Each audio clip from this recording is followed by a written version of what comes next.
હોય છે। તો એ દૈન્ય જ્યારે અહીં એ પણ સૂચન કર્યું કે જ્યારે દૈન્ય આવે અને એ પ્રભુના સ્વરૂપનું જ્ઞાન થાય અને આપના એ પૂર્ણ પુરુષોત્તમના સ્વરૂપના જ્ઞાન સહિત જે આ ધોલનું ગાન કરે તેને તે સારસ્વત લીલાનો આનંદ પ્રાપ્ત થાય। પછી આગળ છેલ્લી કડીમાં આ દાસનો દાસ જાય વારણે, બારણે રહ્યો રે ઉત્સવ જુએ, આ કોઈક ભાગ્યવાન તે સમય। એટલે અહીંથી એ પણ સૂચન કરે છે કે એ લીલામાં પોતે પ્રવેશ નથી કર્યો ગોપાલદાસજીએ,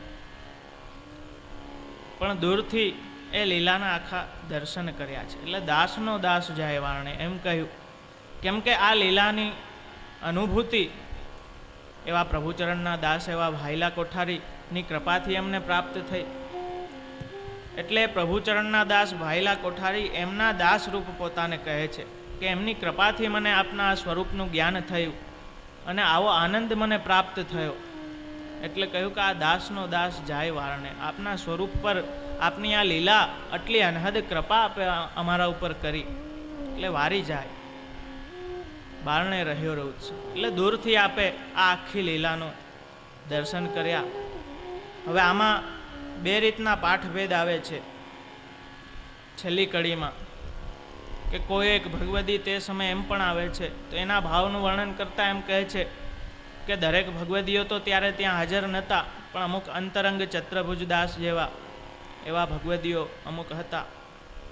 અને ઘણા ટીકાકારો એ પાઠભેદના પ્રકારાંતર વર્ણનમાં પણ એમ પણ કહે છે કે આખો ઉત્સવમાં તો સાક્ષાત સારસ્વત કલ્પના બધા ગોપી ગ્વાલ ભગવદીઓ જ ત્યાં પ્રગટ થઈ ગયા હતા, એ રીતનું પણ વર્ણન આવે છે।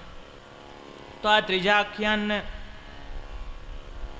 શકીએ કે ક્વોલિફિકેશન, યોગ્યતા, આ બધી યોગ્યતા આવે પછી એ કૃપાને ઝીલવાની પાત્રતા આપણામાં આવે।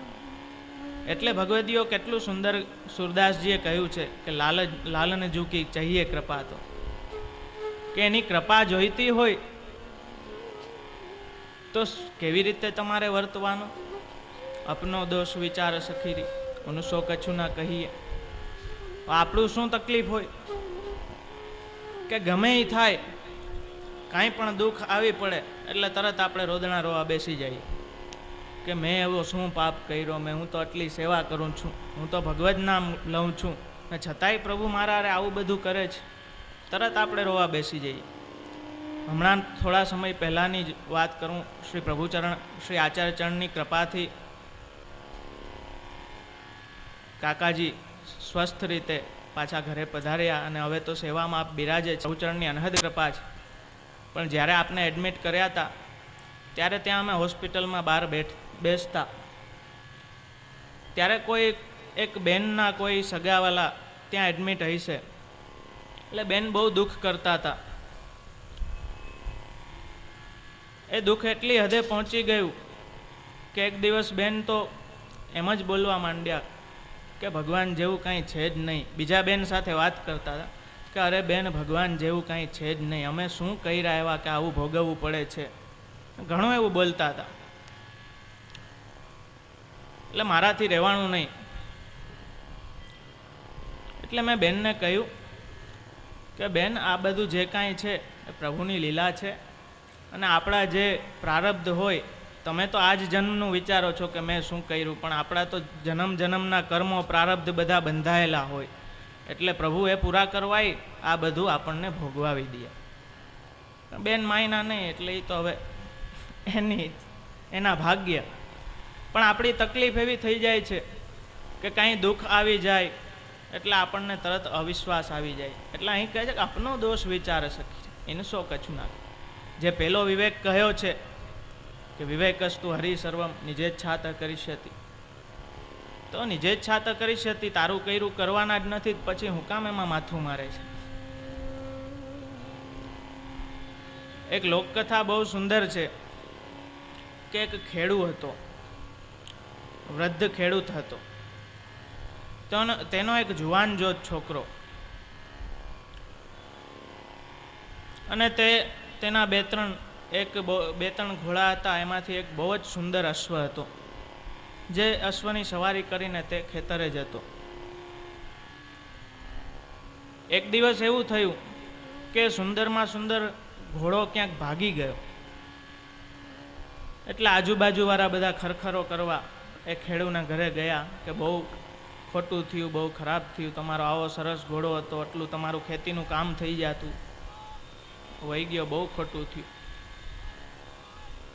એટલે પેલા વૃદ્ધે એટલું જ કહ્યું કે પ્રભુ સર્વ સારું કરે, સુખ ને દુઃખ તો આવ્યા કરે. બધા પાછા ત્યાંથી ગયા. થોડા દિવસમાં એવું થયું કે ઘોડો પાછો આવ્યો ને પોતાની સાથે બીજા કેટલા ઘોડાઓનું ઝુંડ લેતો આવ્યો. એટલે આજુબાજુવાળા ફરી ખુશી મનાવવા ગયા કે અરે તમારે તો બહુ ચાંદી થઈ ગઈ, આટલા ઘોડા આવી ગયા, બહુ બધું સુંદર. એટલે જરાય હરખ કર્યા વગર પેલા વૃદ્ધે કહ્યું કે પ્રભુ જે કરે એ સારું જ કરે, સુખ દુઃખ બધું ચાલ્યા કરે. થોડા દિવસ થયા ને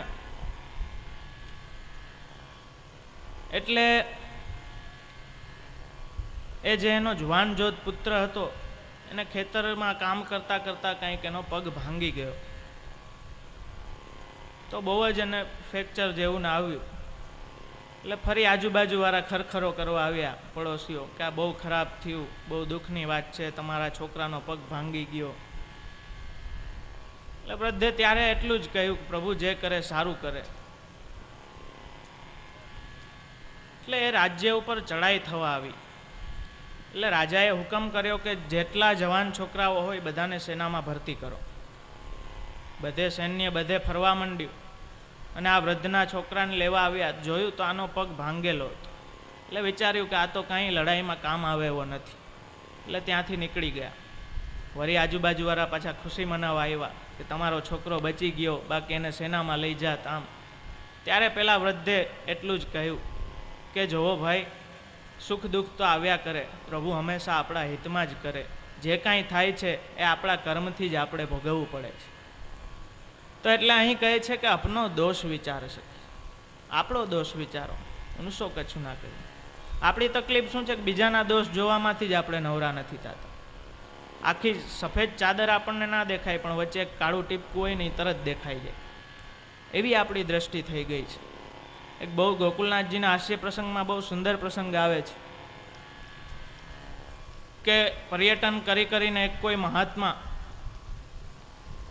ખૂબ થાકી અને એક નદીને કાંઠે આવ્યા. નદીને કાંઠે આવીને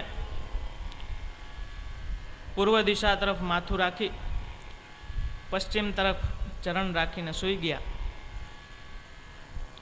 થોડી વારમાં એક ભાઈ ત્યાંથી નીકળ્યા અને જોયું કે અરે તમે સંન્યાસી છો કે કોણ છો, સાધુ છો? પહેલાં એ કહ્યું શું તકલીફ થઈ કે તમે આ પશ્ચિમ દિશા તરફ પગ રાખ્યા છે, એ બાજુ સાક્ષાત પ્રભુનું દ્વારકા ધામ છે, એ બાજુ પગ રખાય? સાધુને થયું ખોટી માથાકૂટ કરવી એના કરતાં ફરી જાય. એટલે વળી પાછું પશ્ચિમ બાજુ તકિયો રાખ્યો અને પૂર્વ બાજુ પગ રાખીને સૂઈ ગયા. થોડી વારમાં એક ભાઈ આવ્યા કે અરે સાધુ છો કે કોણ છો? પેલા એ કહ્યું કે હવે શું તકલીફ થઈ?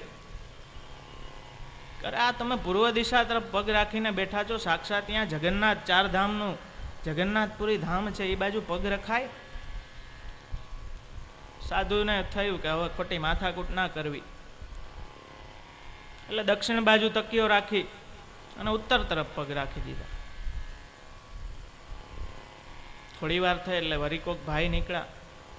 એણે કહ્યું કે અરે ભાઈ, આ તમે સાધુ થઈને આવું કેમ કરો છો? પેલા એ કહ્યું શું તકલીફ પડી હવે? કે ઉત્તર તરફ પગ રખાય, એ બાજુ તો કૈલાસ, માન સરોવર, બદ્રીનાથ, વ્રજ મંડળ આખું આવ્યું છે, ત્યાં તમે પગ રાખીને બેઠા છો. પેલાને થયું કે વાંધો નહીં હાલો, એટલે ઉત્તર તરફ ઓશીકો રાખ્યો અને દક્ષિણ બાજુ પગ રાખીને સૂઈ ગયા. વરી કોક ક્યાંથી નીકળું કે અરે તું સંન્યાસી છો, તને આટલી નથી ખબર પડતી? આ દક્ષિણ બાજુ તિરુપતિ, બાલાજી, રામેશ્વરમ એવા અનેક તીર્થ આવ્યા છે, એ બાજુ પગ રખાય.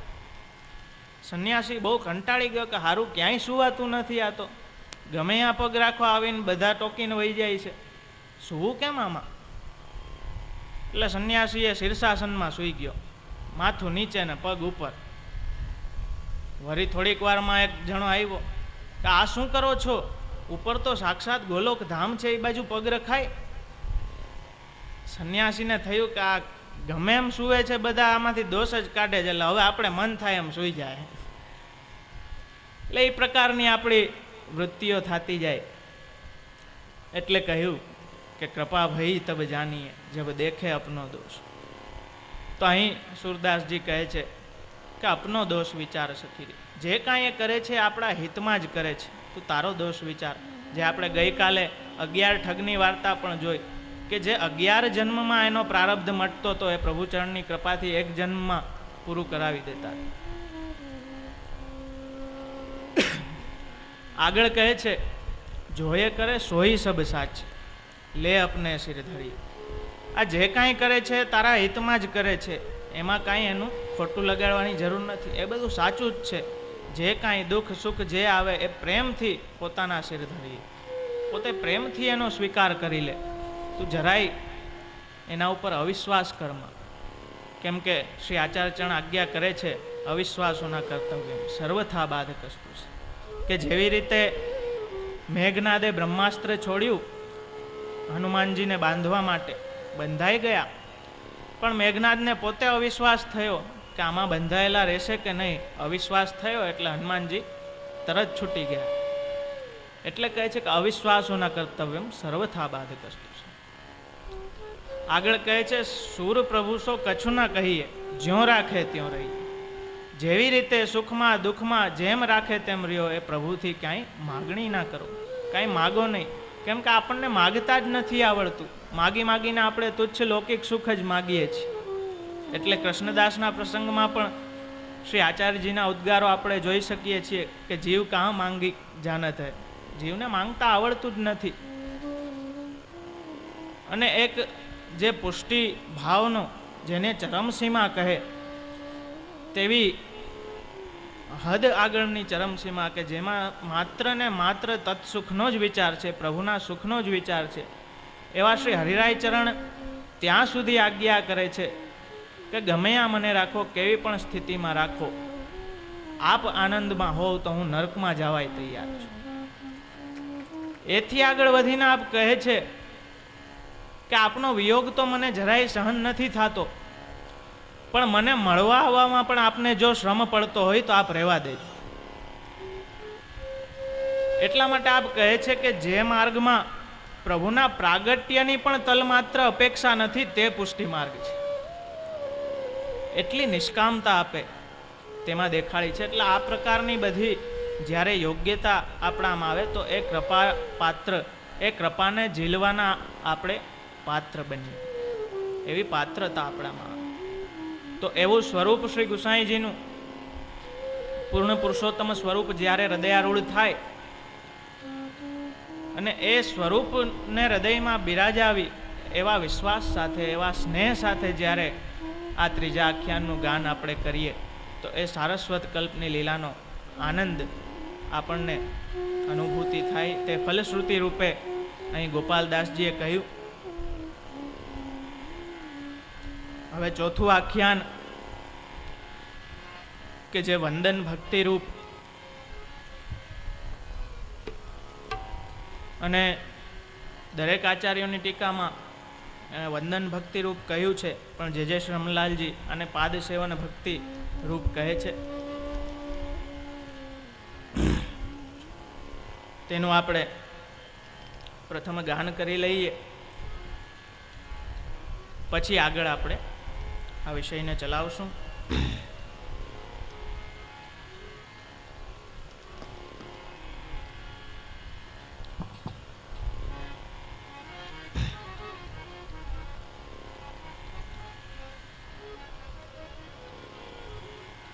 તે પદવંદુ શ્રીવલ્લભનૌદજી ત્રિભુવનમંગલ પરમાનંદજી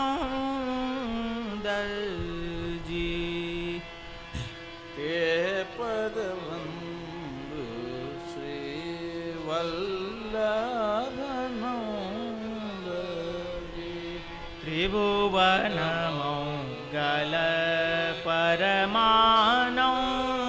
परमानंदजी सकल जीवनो टाड्यो दजी जगमा व्याप्यो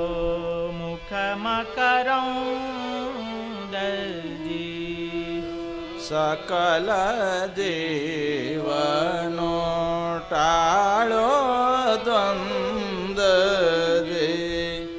जगमा व्याप्यो मुखमकरंदजी सुखदवंदु श्रीवल्लभ सुतना पदाम्बुज सुकुमार सुखदवंदु श्रीवल्लभ सुतना पदाम्बुज सुकुमार થોડુંક નીચું કરે સુખદવંદુ શ્રીવલ્લભ સુતના પદામ્બુજ સુકુમાર નિગમ રહસ્ય વિચાર કીધો સકલ જનની સ્તાર તે પદવંદુ सुखदवंदु श्रीवल्लभ सुतना पदाम्बुज सुकुमार निगम अरस्य विचार के दो जननी स्तार ते पदबंधु ब्रह्मकुल हरि अवतरिया ते टाड़वा भूमि बार ब्रह्मकुल हरि अवतरिया ते टाड़वा भूमि बार श्रीनाथ विठल नाम निरूपम वृंदावन श्रृंगार ते पदवंदु श्रीनाथ विठल नाम निरूपम वृंदावन शृंगार ते पदबंधु एक रसना केम कहूँ गुण प्रगट विविध प्रकार एक रसना केम कहूँ गुण प्रगट विविध प्रकार नित्य लीला नित्य नौतन श्रुति न पामे पार ते पदवंदु नित्य लीला नित्य नौतन श्रुति न पामे पार ते पदबंधु सकल शास्त्र प्रमाण बोले सार माहे सार सकल शास्त्र प्रमाण बोले सार माहे सार तत्व माहे तत्व त्रिभुवन भक्त नो आधार ते पदवंदु तत्व माहे तत्व भुवन भक्त नो आधार ते पदबंधु सर्वे अंगो अंग रस भर्या लोचन चार सर्वे अंगो अंग रस भरा लोचन चार चलन बलन भाव यार दे भाव अनेक प्रकार ते पदवंदु चलन वलन बोध व्यार दे भाव अनेक प्रकार ते पद बंधु मुख सुगंधे मोयाले सकल द्रावी करे रे गुंजाय मुख सुगंधे मोया हाली सकल ते आवी करे रे गुंजार सरस वचन उच्चार मात्रे संशयनो परिहार ते पद सरस वचन उदार मात्रे संशयनो परिहार ते पद नाम व्याजे प्रगट की दो मुक्ति शत्रु का नाम व्याज प्रगट के रो मुक्ति शत्रु का भुज दौड पर से भय हर्याय वानाथ अमित उदार ते पद दौंड परस भय हराय वनाथ अमित उदार ते पद बंधु स्वस्वरूप अर्थ प्रजिया कृत होता जे संसार स्वस्वरूप अर्थ प्रोजया कृत होता जे संसार राज कार्य जोड़िया जन उच्चा वचन नार ते पद राज कार्य जोड़िया जन उच्चा वचन नार ते पद बंधु આગળ અંશે પ્રગટ્યા તે ગ્રંથ કહ્યા બહુવાર આગળ અંશ પ્રગટ્યા તે ગ્રંથ કહા બહુવાર શ્રી યશોદો સંગ લાલિત પૂરણયતિ સુકુમાર તે પદ શ્રી યશોદ ઉત્સંગ લાલે પુરાણ અતિ સુકુમાર તે પદ વંદુ અનેક ધર્મ કયા પ્રભુજીએ નિગમને અનુસાર અનેક ધર્મ કહ્યા પ્રભુ જય નિગમને અનુસાર ગિરિરાજ ધરણનો તાપ ટાળ્યો શ્રી લક્ષ્મણ સુતને દાર તે પદ રાજ ધરણનો તાપ ટાળો લક્ષ્મણ સુતન હાર તે પદ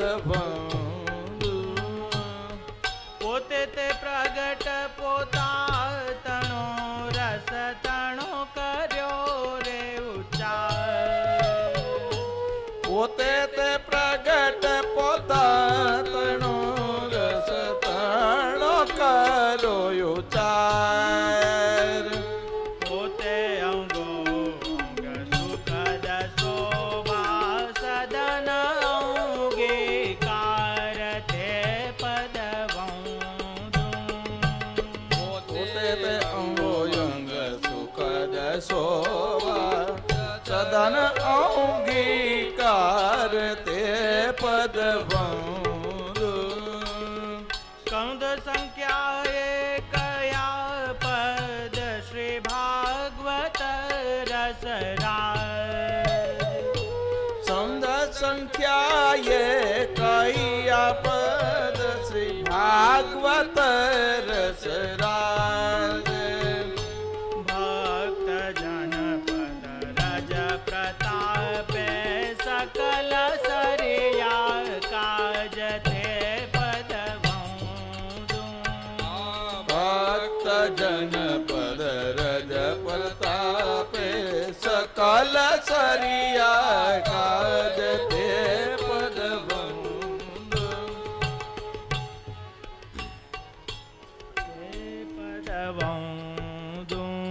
શ્રી વલ્લભનો દજી ત્રિભુવન મંગલ પરમાનો દજી સકલ જીવનો ટાળ્યો દજી જગમાં વ્યાપ્યો મુખ મકરંદજી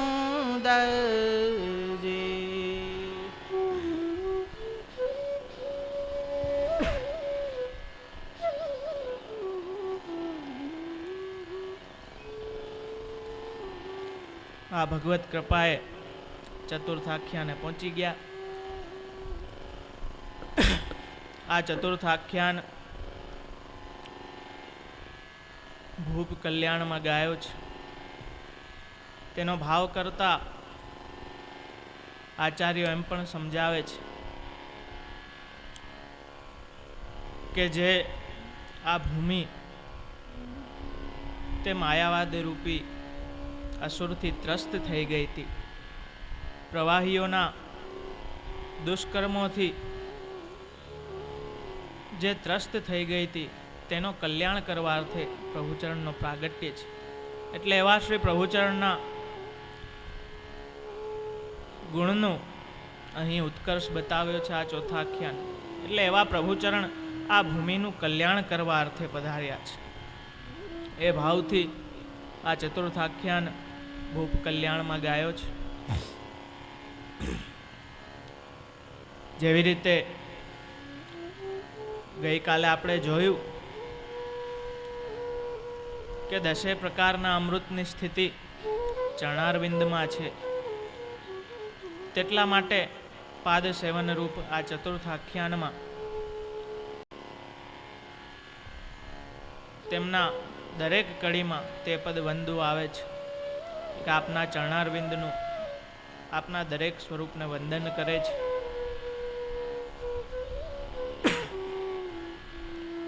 એટલે અહીં પહેલી ટૂંકમાં તે પદ વંદુ શ્રી વલ્લભ નંદજી ત્રિભુવન મંગલ પરમાનંદજી. શ્રી વલ્લભ જે સાક્ષાત વસ્તુતઃ કૃષ્ણ એમના નંદન, તેમના પદનું વંદન કરું, તેમના ચરણારવિંદને વંદન કરું એવું શ્રી ગોપાલદાસજી આ તુકથી સમજાવે છે. તો કોઈને એવો સંદેહ ના થાય. જોજો આમાં કેટલી વારે ઘડીએ સૂચન કરવામાં આવે છે કે પ્રાકૃત ના સમજતા, અપ્રાકૃત છે, અલૌકિક છે. ઘણાઈને એમ થાય કે આ એકની એક વાત પાછી કેમ આવે છે, એકની એક વાત કેમ રિપીટ થાય છે. પણ જેવી રીતે મેં કહ્યું કે આજનું મનોવિજ્ઞાન પણ કહે છે કે સતત રિપીટેશન, એકની એક વાત રિપીટ થતાં એ વસ્તુમાં આપણો વિશ્વાસ સંપાદિત થાય છે. અને એવી જ કંઈક એ જ પ્રોસિજરથી આપણને અવિશ્વાસ પણ બેસી જાય છે. એટલે એકની એક વાત રિપીટ થતાં એ વિશ્વાસ બેસે કે આ પ્રભુચરણ એ કોઈ સામાન્ય મનુષ્ય, પ્રાકૃત, કોઈ દ્વિજ કે બ્રાહ્મણ કે આચાર્ય નથી, પણ આપ સાક્ષાત પૂર્ણ પુરુષોત્તમ છે. એટલે આગળ કહે છે ત્રિભુવન મંગલ પરમાનંદી, કે જેના આનંદનો કોઈ પાર નથી એવું સ્વરૂપ આપ ત્રિભુવનમાં મંગલકારી છો. આપનો પ્રાગટ્યથી સર્વત્ર મંગલ થઈ ગયું છે એવા પરમાનંદ સ્વરૂપ આપ છો. એટલે આ તમે જોયું હશે કે પહેલા આખ્યાનથી આ ચોથા આખ્યાન સુધી ઘણીવાર ગોપાલદાસજીએ વારે ઘડી આ વાત કહી છે કે પ્રાકૃત ના સમજતા. આ સાક્ષાત કૃષ્ણ પધાર્યા. કેમ કે રિપીટેશન જેટલું થાય તેટલો વિશ્વાસ સંપાદિત થાય અને રિપીટેશનથી અવિશ્વાસ પણ આવે. એક ગોરબાપા હતા, બધે વિધિ કરાવતા, શ્રાદ્ધનું કાર્ય કરાવતા. એક દિવસ કોઈ એમનો યજમાન જે ભરવાડ ઓમ નિષ્કિંચન પણ એમની સાથે સંબંધ સારો, એટલે ગોરબાપા એના ગામ ચાર પાંચ ગામ દૂર હતું, ત્યાં એનું શ્રાદ્ધનું કર્મને કરાવવા ગયા. ખૂબ ત્યાં પ્રેમથી બધું તેનું શ્રાદ્ધાદિક કર્મ કર્યું. એટલે પેલા ભરવાડે વિનંતી કરી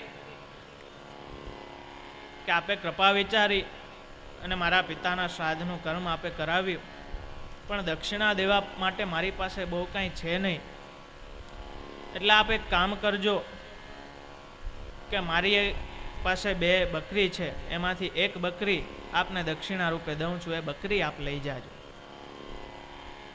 ગોરબાપાએ કહ્યું કે ભલે, આજે રાત્રિ થઈ ગઈ છે, હું સૂઈ જાઉં છું, સવારે બ્રહ્મ મુહૂર્તમાં ઉઠી હું બકરી લઈ જઈશ. પેલાએ કહ્યું ભલે, વાંધો નહીં. બધું સવારે પોતાનો નિત્યક્રમ કરી બ્રહ્મ મુહૂર્તમાં બકરી ખંભે નાખી અને ગોરબાપા નીકળી પડ્યા. હવે એમને નીકળતા 4 ઠગે જોઈ લીધા.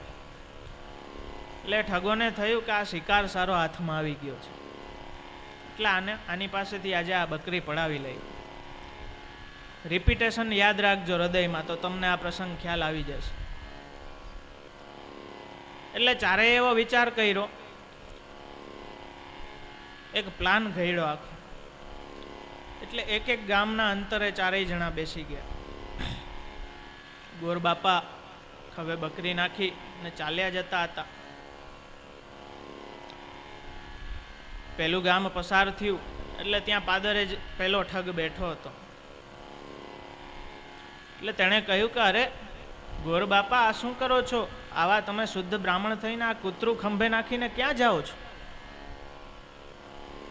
ગોરબાપા ખીજાણા કે તને દેખાતું નથી? આ કૂતરું નથી, બકરી છે. ખીજાઈને એમ આગળ ગયા. બીજા ગામમાં પહોંચ્યા, ત્યાં બીજો ઠગ બેઠો.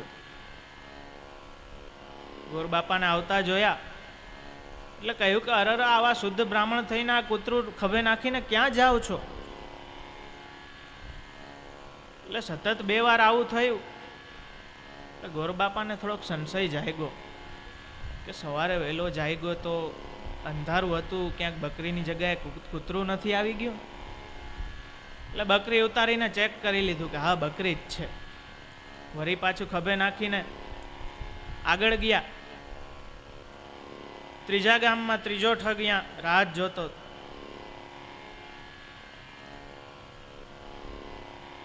ને જેમ જોયે એટલે ત્રીજા ઠગે કીધું કે અરે ગોરબાપા, આવું હીન પ્રાણી તમે આવા ઉચ્ચ કુલના થઈને ખભે કૂતરું નાખીને જાઓ છો?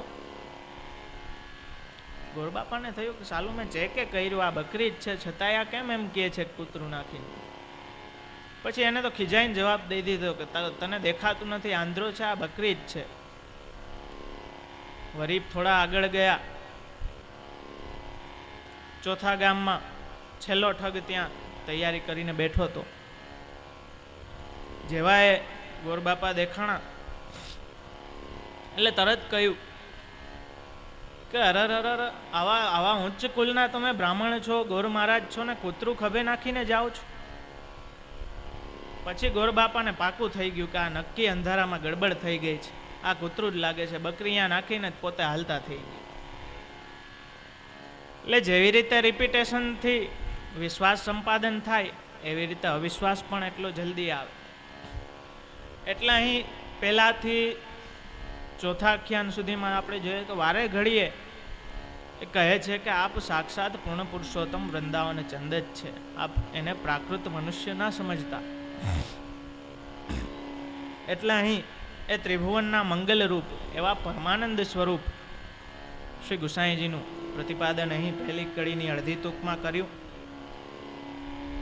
આગળ કહ્યું સકલ જીવનો ટાળ્યો દ્વંદજી, જગમાં વ્યાપ્યો મુખ મકર. કે જે સકલ જીવોને કલીના પ્રભાવને કારણે જે પ્રવાહીઓમાં તણાઈ ગયા હતા, અને તેના લીધે જે દુઃખી થતા હતા એ સર્વનું દુઃખ આપે ટાળ્યું અને એમને ભજનાનંદનું દાન કર્યું. નિવેદન મંત્ર દ્વારા જગમાં વ્યાપ્યો મુખ મકરંદી, કે જે આપના મુખ દ્વારા જે ગ્રંથોનું પ્રાગટ્ય થયું, વિદ્વત મંડન, શૃંગાર રસ મંડન, અણુભાષ્યની ટીકા આપે કરેલી, અડધું સુબોધની જે આપે કરેલું, દરેક ગ્રંથો ઉપર આપે ટીકા કરી, તે આપના એ વચનામૃત રૂપી જે મુખના ઉદ્ગાર છે તેને અહીં ગોપાલદાસજી મકરંદ કહે છે. કે એવા ઉદ્ગાર કે જે આખા સકલ જગમાં જેટલા દૈવી જીવો છે સર્વત્ર એ મકરંદ વ્યાપ્ત થઈ ગયો, એટલે સુગંધ સર્વે ફેલાઈ ગઈ સર્વત્ર. એવો નિવેદન રૂપી મંત્ર આપે દઈને સર્વ જીવોને ભજનાનંદનું દાન કર્યું. એટલે અહીં કહે છે જગમાં વ્યાપ્યો મુખ મકરંદ, કે આખા જગમાં આપના દ્વારા જે આપના મુખ દ્વારા જે ભગવાન નામનું ભગવત શાસ્ત્રોનું આપનું ઉચ્ચારણ થયું તે મકરંદ રૂપી સુગંધ રૂપી તે આપના વચનો જેટલા દેશોમાં જ્યાં જ્યાં દૈવી જીવો છે બધે વ્યાપ્ત થઈ ગયા. બીજી ટૂંકમાં સુખદ વંદુ શ્રી વલ્લભ સુતના પદાંબુજ સુકુમાર. સુખદ કહીને અહીં એ સૂચન કર્યું છે કે વલ્લભ સુતના ચરણમાં જ સાચું સુખ છે, બીજે ક્યાંય એવું સુખ નથી. તો એવા સુખદ જેમના માટે ભગવદીઓ પણ કહે છે સુખદ સ્વરૂપ શ્રી વિઠ્ઠલેશ રાય, એવા શ્રી ગુસાઈજી પરમ દયાલ કે જે વલ્લભના સુત છે, જે સાક્ષાત વસ્તુતઃ કૃષ્ણ એવ વિરહાગ્નિ સ્વરૂપ એવા મૂળ શ્રી કૃષ્ણ એવા શ્રી વલ્લભાચાર્યજી, એમના સુત, એમના પદાંબુજ. એટલે અહીં આપના ચરણને કમલની ઉપમા આપી છે અને આગળ કહ્યું સુકુમાર. એટલા કોમલ આપના ચરણારવિંદ છે. ભાષ્યકારો ટીકાકારો બહુ સુંદર અહીં સમજાવે છે કે આગળ જે કમલરૂપ ચરણ કહ્યા પછી તેનાથી પણ આગળ વધીને ગોપાલદાસજીએ આગળ સુકુમાર કહ્યું કે એટલા કોમલ કે આપના પદાંબુજ જે આપના ચરણ કમલ છે તે કમલથી પણ કોમલ છે એવું આપે ત્યાં પ્રતિપાદન કર્યું. નિગમ રહસ્ય વિચાર કીધો સકલ જન નિસ્તાર. જેવી રીતે પહેલા મેં કહ્યું કે આપના પિતા દ્વારા જે પ્રચલિત માર્ગ એનો પ્રસાર જ નહીં પણ સુવિચારક, એમ નામરત્ના અખીમાં રઘુનાથજી આજ્ઞા કરે છે કે સુવિચારપૂર્વક એનો પ્રચાર પ્રસાર આપે કર્યો. એટલે સર્વ વેદોનો વિચાર કરી, સર્વ વેદોનું રહસ્યોદ્ઘાટન કરી અને પોતાના ભગવદીઓને આપે. એ પરમ રહસ્ય, એ રાસલીલા રૂપ, એ પરમ ફલ આપે પોતાના ભગવદીઓ કાજે સર્વને પ્રગટ કર્યું. સકલ જન નિસ્તાર. અહીં સકલમાં કોઈને એમ થાય કે દરેકને, તો એમ નથી. અહીં ન્યાય બતાવતા ટીકાકારો આજ્ઞા કરે છે કે જેવી રીતે બ્રાહ્મણોનું ભોજન બોલાવ્યું હોય અને ત્યારે કહીએ કે બધા બ્રાહ્મણોને ભોજનમાં બેસાડી દો, તો જેટલા આમંત્રિત બ્રાહ્મણો છે તેના માટે બધા સંબોધન થાય છે, નહીં કે આખા વિશ્વના જેટલા બ્રાહ્મણો છે. એટલે અહીં સકલ જન નિસ્તારથી એમ સમજવાનું કે સકલ જેટલા દૈવી જીવો છે એ સર્વ દૈવી જીવોનો એમનો આપે ઉદ્ધાર કરવા માટે આ ભજનાનંદ રૂપી દાન આપે બધા નિગમનો વિચાર કરી એનું રહસ્ય પ્રગટ કરી અને એ ભજનાનંદનું દાન આપે કર્યું. જે આપણે બાલબોધમાં પણ જોઈ શકીએ કે દરેક પ્રકારના રસ્તા શ્રી આચાર્ય ચરણે એમાં બતાવ્યા અને છેલ્લે એમાં આજ્ઞા કરી કે એ પ્રભુનું તદિયત્વ ક્યારે સિદ્ધ થશે, એ પ્રભુનું તદિયત્વ કેવી રીતે સિદ્ધ થાય, તો એમાં આજ્ઞા કરે છે સમર્પણેન આત્મનો હિ તદિયત્વમ ભવેત.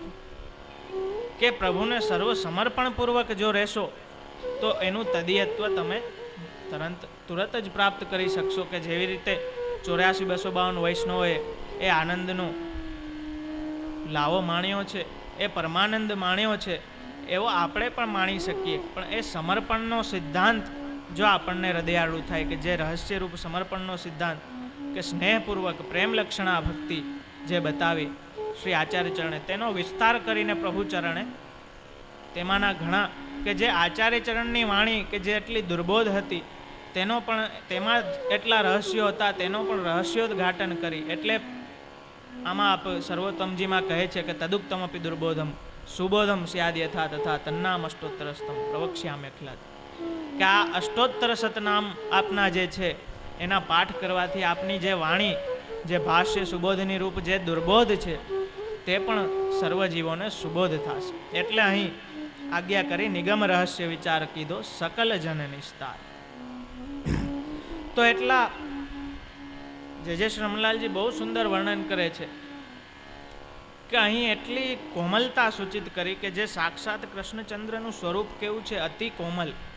તો એવું પદાંબુજ પછી સુકુમાર કહીને એનાથી કોમલ કે આપના ચરણ તો એક કમલના પુષ્પોથી પણ કોમલ છે. એટલી કોમલતા આપની અહીં પ્રતિપાદિત કરી. એટલા માટે જ આપણી સેવા પ્રકારમાં પણ જોઈ શકીએ કે જે કાંઈ સેવામાં જે કાંઈ વસ્તુ હોય કે જે પ્રભુની સેવામાં ઉપયોગમાં આવતી હોય, પ્રભુ તો અતિ સુકુમાર છે, અતિ કોમલ છે એવા શ્રી પ્રભુ પરમદયાલ, પણ એ સેવામાં આવતી, એમાં ઉપયોગમાં આવતી એક એક વસ્તુ ભગવદ રૂપ છે એવી આપણે ત્યાં ભાવના છે. એટલે પોતનાને પોતનું ના કહી અને મંદિર વસ્ત્ર કહીએ છીએ, બુહારીને બુહારી કહીએ છીએ, સોહની કહીએ છીએ, બુહારી નથી કહેતા. ને એને પણ બુહારી કે મંદિર વસ્ત્રને પણ આપણો પગ અડવો ના જોઈએ. એટલી દરેક વસ્તુમાં આપણે ભગવદ રૂપતા વિચારીએ છીએ. બળેતાજજી શ્રી દ્વારકેશલાલજીના વચનામૃતમાં બહુ સુંદર પ્રસંગ આપ તેમાં વર્ણન કરે છે. આપ વચનામૃતમાં આજ્ઞા કરે છે કે એક વખત હું નાથદ્વારા ગયો, ત્યારે ત્યાં શ્રી તિલકાયતજી તિકેટ ગોવિંદલાલજી મહારાજ, ક્ષમા કરજો, ગોવર્ધનલાલજી મહારાજ, ત્યારે આપશ્રીની વય કંઈક 13-14 વર્ષની જ, બળેતાજજી શ્રી દ્વારકેશલાલજીની. એમાં આપ લખે છે કે ત્યાં નાથદ્વારામાં તિલકાયતે કૃપા વિચારી અને આરતીમાં મને ઘંટાનાદની સેવા દીધી. એટલે આપે સેવા બજાવી. આમ આ પ્રસંગમાં આપની નિખાલસતા પણ ઉજાગર થાય છે. આગળ આપ કહે છે કે થોડી એ ઘંટાનાદ થોડા અમે જોરથી કરી દીધા. ત્યારે તિલકાયત શ્રીએ આવીને ખૂબ જ સ્નેહપૂર્વક કહ્યું કે બાવા, આ જે ઘંટી છે તે શ્રી મહાપ્રભુજીના વખતથી શ્રીજીની સેવામાં બિરાજે છે, એટલે અતિ જીર્ણ થઈ ગઈ છે, એટલે આને અતિ કોમલતાથી સ્પર્શ કરવો. તે ઉપરથી શ્રી દ્વારકેશલાલજી મહારાજ બહુ સુંદર સમજાવે છે કે આપના એ ઉદ્ગારોથી એ સિદ્ધાંત મારે હૃદયારૂઢ થઈ ગયો કે ભગવત સેવામાં ખાલી ભગવત સ્વરૂપ જ નહીં, પણ ઉપયોગમાં આવતી સેવાની એકો એક વસ્તુ ભગવદ રૂપ જ છે. અને તેનો એટલો કોમલતાથી જ સ્પર્શ કરવો, ક્યાંય સેવામાં ક્યારેય જડતા ના લઈ આવે. એટલે ચંદ્રમાજીના ઘરમાં પણ આજ પર્યંત, અદ્યાપી પર્યંત એવી રીત છે કે સૌ પ્રથમ શ્રી ચંદ્રમાજીને નકવેસર ધરાવવામાં આવે છે આભરણમાં, પછી આખા શૃંગાર એ રીતે થાય છે કે નકવેસરનું મોતી પણ હલવું ના જોઈએ, એ રીતે આખા શૃંગાર થાય છે. તો એ આખું એવું રસોવૈશ, એવું કોમલ સ્વરૂપ શ્રી પ્રભુચરણનું આ કડીમાં શ્રી ગોપાલદાસજી વર્ણન કરે છે. અને નિગમ રહસ્ય કે જે વેદનું જે રહસ્ય કે દરેક મતવાળા પોતપોતાની રીતે મોક્ષને જ પરમ ફલ કહેતા હતા, એ રહસ્યોદ્ઘાટન કરી અને આપે સમર્પણ રૂપી એ સિદ્ધાંત બતાવ્યો કે એ સાક્ષાત હજી એ અક્ષર બ્રહ્મથી પણ આગળ એ પૂર્ણ પુરુષોત્તમ બિરાજે છે. એ પૂર્ણ પુરુષોત્તમના સ્વરૂપનું જ્ઞાન કરાવવાવાળા એવા પિતા પુત્ર એવા શ્રી વલ્લભાચાર્યજી, શ્રી પ્રભુચરણ, કે જેણે એ નિગમના રહસ્યોનું ઉદ્ઘાટન કરી એ રહસ્યોનું ઉદ્બોધન પોતાના અંતરંગ દૈવી જીવો માટે કર્યું અને સમર્પણ રૂપી સુંદર સિદ્ધાંત આપણને આપ્યો. ત્રીજી તુકમાં આગળ કહે છે, બ્રહ્મકુલ હરિ અવતર્યા તે ટાળવા ભૂમિ ભાર, શ્રીનાથ વિઠ્ઠલ નામ નિરૂપમ વૃંદાવન શૃંગાર. બ્રહ્મકુલ દ્વિજકુલમાં આપે અવતાર ગ્રહણ કર્યો. અહીં ફરી જે પાછી તે વાત યાદ દેવડાવે છે આપણને, જે ત્રીજા આખ્યાનમાં આપે આજ્ઞા કરી. એટલે જે શ્રી રમણલાલજી ફરી અહીં પાછું રિપીટ કરે છે કે કૃષ્ણાવતારમાં તો એ કૃષ્ણચંદ્ર આપ વ્રજમાં બિરાજ્યા અને જે ગાયો ચારવાવાળા હતા તે કુલમાં આપ બિરાજીને સર્વને રસાનંદનું દાન કર્યું. તો ફરી એ ભાવ પ્રગટ કરતા આપ કહે છે કે તેનાથી વિશેષ કૃપા વિચારીને શ્રી કૃષ્ણચંદ્ર ફરી આ બ્રહ્મકુલ ઉચ્ચ કુલમાં પ્રગટ થયા.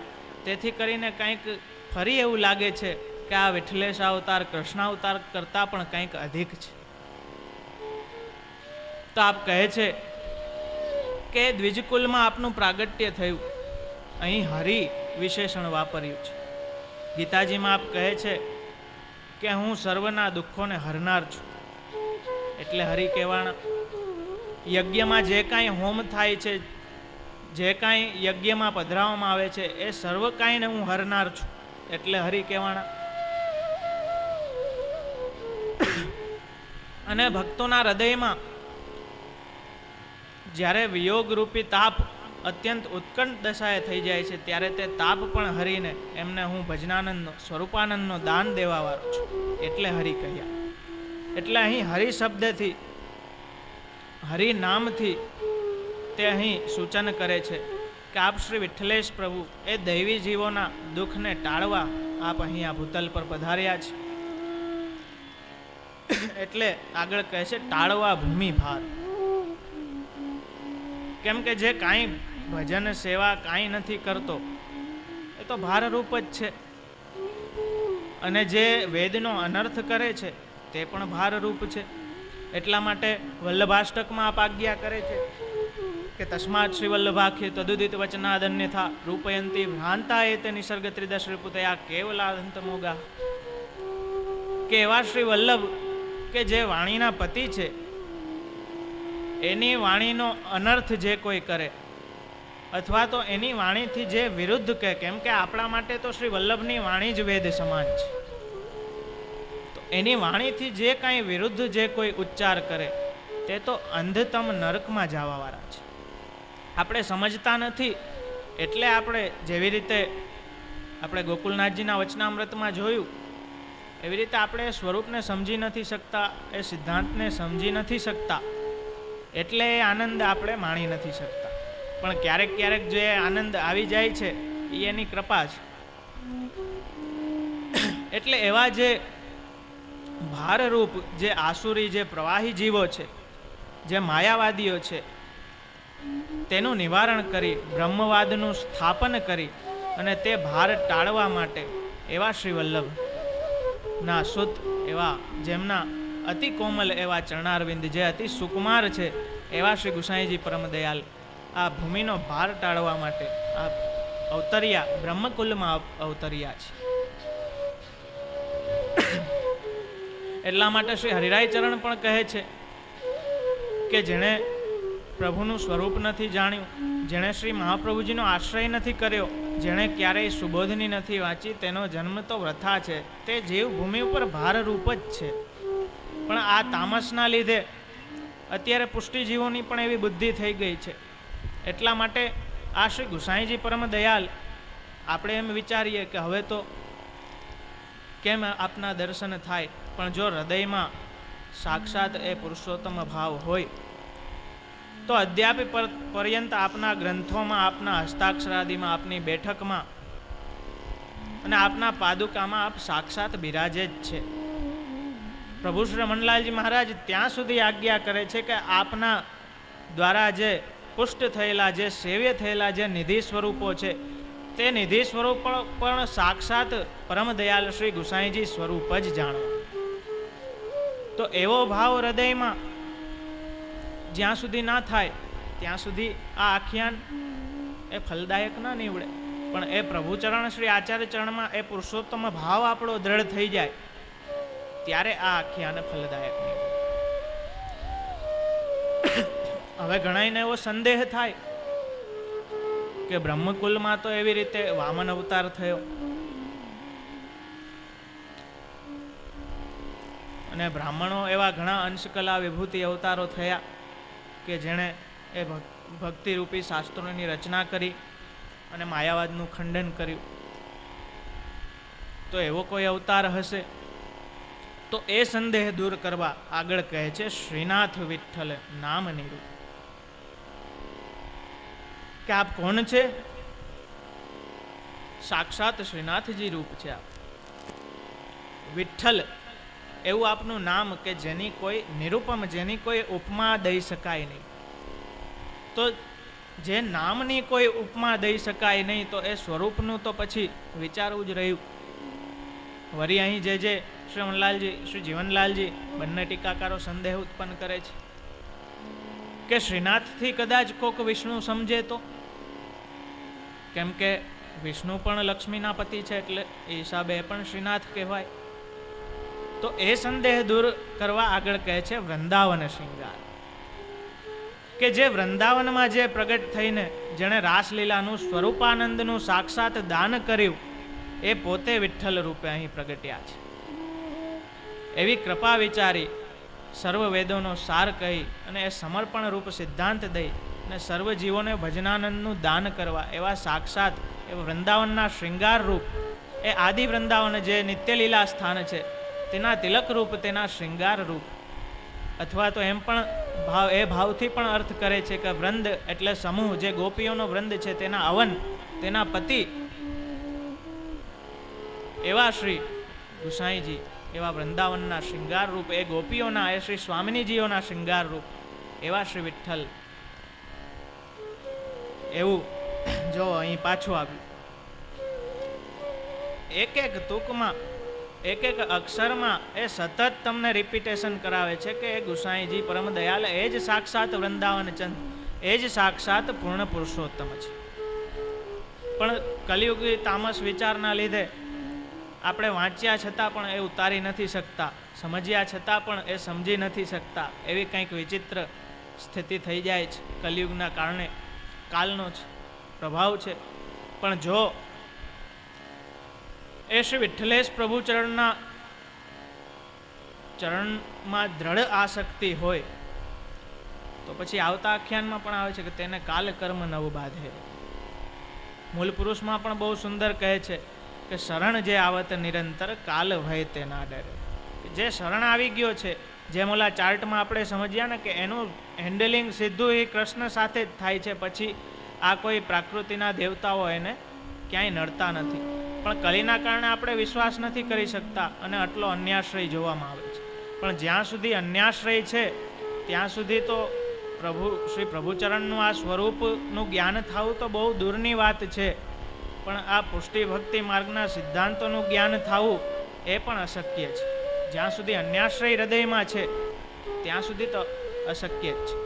ઘણા ગામમાં તો એમ પણ કહે છે કે અમારા માટે બધું હરખું છે, આ તમારે અન્યાશ્રય બન્યાશ્રયની વાત ના કરવી, પ્રવચન કરવું હોય તો કરો, બાકી અમે તો બધું કરશું.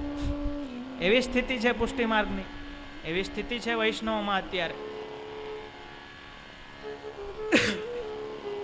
તો જ્યાં આપણે જોઈ શકીએ કે બ્રહ્મા, રુદ્ર, શિવ આદિ દેવો પણ જ્યાં વંદન કરે છે, તો એવાની શરણમાં જ્યારે આપણે હોય તો આપણું કોને શું બગાડી શકે?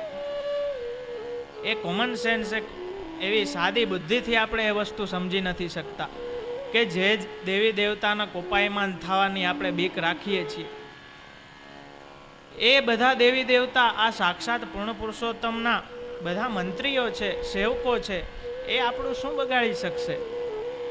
એક ગામમાં, વાડોતરા ગામની એક સત્ય વાત છે ત્યાં એક વૈષ્ણવ મરજાદી બાપા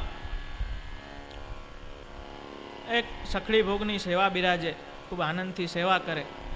એ ગામમાં એક કોક માતાજીનો ભૂવો બહુ જ બધા વૈષ્ણવોને હેરાન કરતો અને રોજ ખૂબ ઓલા ધુવાડા કરી અને દરેક વૈષ્ણવના ઘરની બહાર જઈને જોરથી રાડ પાડતો, મારી માં કાળી, મારી માં કાળી, એમ જોરથી રાડ પાડતો. બહુ વૈષ્ણવને બહુ ત્રાસ થઈ ગયો બધાને. એક દિવસ એ ભુવાના નસીબ ફૂટલા કે જે હોય એ આ મરજાદી બાપાના ઘરની બહાર આવીને રાડ પાડવા માંડ્યો કે મારી માં કાળી, મારી માં કાળી, એમ ખૂબ રાડ ઉપાડી. બાપાને સેવામાં દખલ થયો એટલે બાપાને બહુ ક્રોધ આવ્યો. બહાર આવીને કહ્યું કે અરે શું માં કાળી કરે છે, મારો બાપ કાઢો, જવા દે. તારી માં કાળી શું કરી લેશે, મારો બાપ કાઢો. આ સત્ય કથા છે વાળોતરા ગામની. એવા ભગવદીઓ પણ હજી છે કે જેમનો એવો દ્રઢ આશ્રય છે. તો અહીં એ વારે ઘડીએ એ આપ અહીં સૂચન ગોપાલદાસજી કરવા માગે છે કે પૂર્ણ પુરુષોત્તમત્વનો ભાવ જ્યાં સુધી હૃદયમાં નહીં હોય ત્યાં સુધી આ આખ્યાનનું તત્વ તમે સમજી નહીં શકો. આ આખ્યાન તમને ફલિત નહીં થાય ત્યાં સુધી.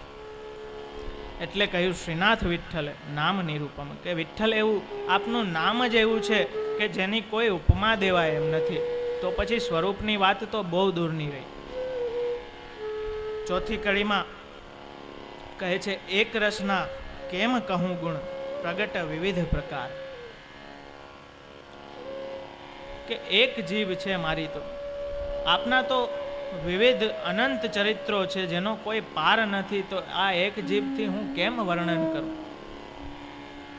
કોઈને એવો સંદેહ થાય, ટીકાકારો બહુ સુંદર સમજાવે છે કે કદાચ કોઈને સંદેહ થાય કે શેષજીની તો સહસ્ત્ર મુખ છે, સહસ્ત્ર જીવા છે, એટલે એ ગુણ ગાઈ શકતા હશે. તો એનો સંદેહ નિવૃત્ત કરવા આગળ કહે છે નિત્ય લીલા નિત્ય નવતન શ્રુતિના પામે પાર.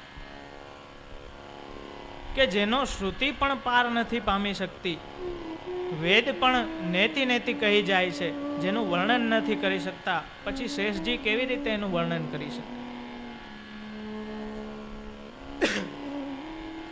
આગળ કહે છે સકલ શાસ્ત્ર પ્રમાણ બોલે, સારમાં હે સાર, તત્વમાં હે તત્વ ત્રિભુવન, ભક્તનો આધાર.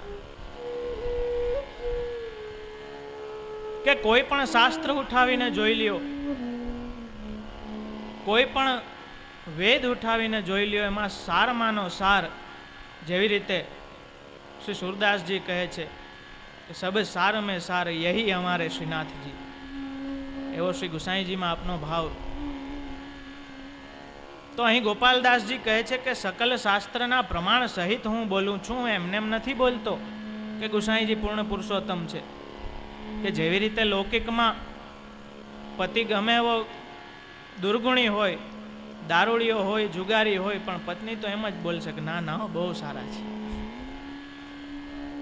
એવું નથી. એટલે અહીં ગોપાલદાસજી કહે છે કે એવું નથી કે મારો પતિ છે એટલે હું ગુણગાન કરું છું, પણ સકલ શાસ્ત્ર પ્રમાણ સહિત આપના સ્વરૂપનું વર્ણન કરે છે. એ પ્રમાણ સહિત હું બોલું છું, એમને એમ નથી બોલતો. એટલે સારમાં હે સાર, સર્વ કાંઈ સારમાં સાર છે એ શ્રી પ્રભુ શ્રી વિઠ્ઠલનાથજી જ છે. બીજું કાંઈ પુષ્ટિ ભક્તો માટે બીજે ક્યાંય જવાની જરૂર નથી. તો અહીં બહુ સુંદર એ સૂચન કરે છે કે એવા શ્રી વિઠ્ઠલનાથજી એણે આટલી કૃપા વિચારી આપણા ઉપર અને પરમાનંદનું દાન આપણને કર્યું.